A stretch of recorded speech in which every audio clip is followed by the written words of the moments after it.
League of Legends lore is long, so I will be doing the fun, interesting only facts about champions in under a few minutes for people with short attention spans like you and me. Let's do Viego. Viego was born centuries ago to the royal family of Camavor. Viego's best friend was his niece, Callista, who later on becomes his most trusted general. When his father passed, Viego was crowned as king, although most people felt that he wasn't ready. His father tasked Callista to watch over him in case he went apeshit.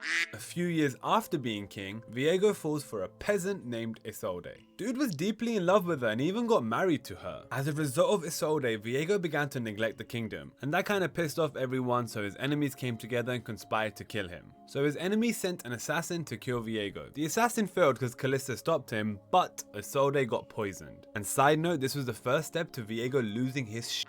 Viego tries to find a cure for Isolde, but he can't find one anywhere. So he tells Callista to go on a secret mission to go and find a cure anywhere in the world. It doesn't matter, but you gotta find one. Viego ignored his kingdom so much at this point that there was an uprising in the kingdom. But it didn't matter too much because Viego ordered General Hecarim to stop the uprising through any means. And Hecarim is kind of crazy. He literally killed anyone who got in his way or who stood against the king. Bit extreme, but it is what it is. Eventually Isolde died and Viego gets all depressed and Hecarim suggests to Viego, let's invade other countries as retribution, but before then Callista returned with a cure. Callista had sailed to a place called the Blessed Isles and she found out there is something called the Water of Life, which could cure any disease. But Viego said it was too late as Isolde is dead, so he throws Callista in a prison for treason. But one day Viego lets Callista leave the prison and orders her to take him to the Blessed Isles. She takes him to the Blessed Isles, and when he gets there, the residents of the place refuse to give him the cure. Viego then orders Callista to kill everyone, but she says no, obviously because Viego's crazy. But Hecarim steps in and he's ready to kill anyone. Long story short, Viego and Hecarim end up fighting Callista and the residents, and eventually Viego finds the Water of Life through Thresh being his guide. Once he gets to the waters, he lowers Isolde's body into the water. She comes back, but as a shadow of herself, and attacks Viego with his sword. I know, big plot twist. The magic of Viego's blade and the Blessed Waters create the Ruination, and the Blessed Isles are now called the Shadow Isles, and Viego slumbers in his blade for centuries. Let's skip a big amount of time. Gangplank and Thresh awaken Viego from his slumber. Why do they do that? So they can use him to conquer Bilgewater. Bilgewater is this place filled with pirates and a lot of criminals basically. And Gangplank thinks that he can control Viego with an amulet. However, he doesn't realize that Viego is super overpowered and it doesn't work. Then Viego controls Gangplank and uses Gangplank to fight off Ahri, Braum, Illaoi, Yasuo, Pike and Misfortune. And as he gets Gangplank to fight them, he is trying to find a way to get to Bilgewater. Gangplank loses to them and Ahri discovers Viego's true memories through the black mist on Gangplank. She basically finds out that Viego's love was not as pure as he thinks. He used to basically abuse Isolde, but has no idea,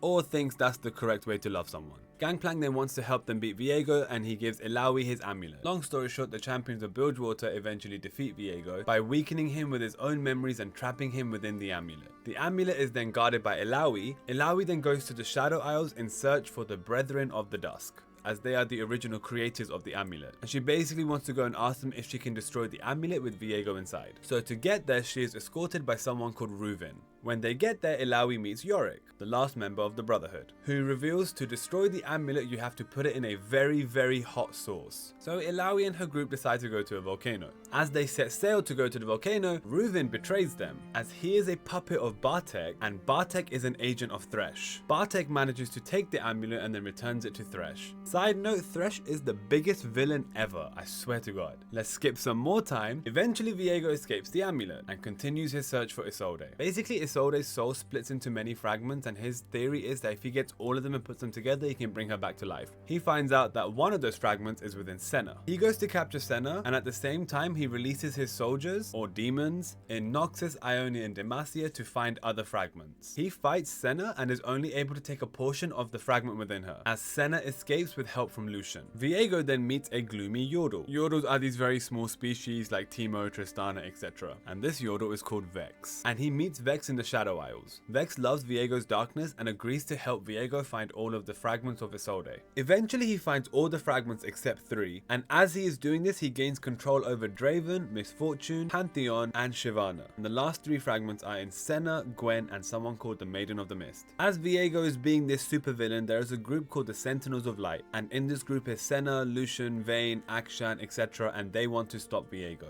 Gwen also joins them, and basically one day the good guys end up going to the Shadow Shadow Isles to fight Viego. When they start fighting, Viego wins, steals the last 3 fragments from Senna, Gwen and the Maiden of the Mist. Once Viego has all the fragments, he realizes he can revive Isolde. To do this, he creates a portal to go inside Camavor. However, as he creates a portal, Akshan sneaks inside with him. Viego resurrects Isolde, but she is horrified at what Viego has become. As Isolde is resurrecting, she prompts Akshan to kill her. Akshan kills her, which then brings back Senna, Gwen and the Maiden of the Mist, and then Senna, Gwen and the Sentinels trap Viego in the Hallowed Mist forever. Viego's obsession with Isolde is kinda crazy. Firstly, Thresh is a supervillain. Because of him, Viego comes back like 500 times. And secondly, Viego needs to move on. I know some people think they had a really cute love story, but Isolde makes a fair point, as she believes that he needs to just move on and accept that her dying was a part of life, and he should be happy that she died loving him, instead of being this psychopath trying to bring her back to life, and then in the process killing many people. The dude's crazy. Thank you for watching. I hope you enjoyed this video. They do take time to make, so a like, comment and subscription is appreciated. Have a good day.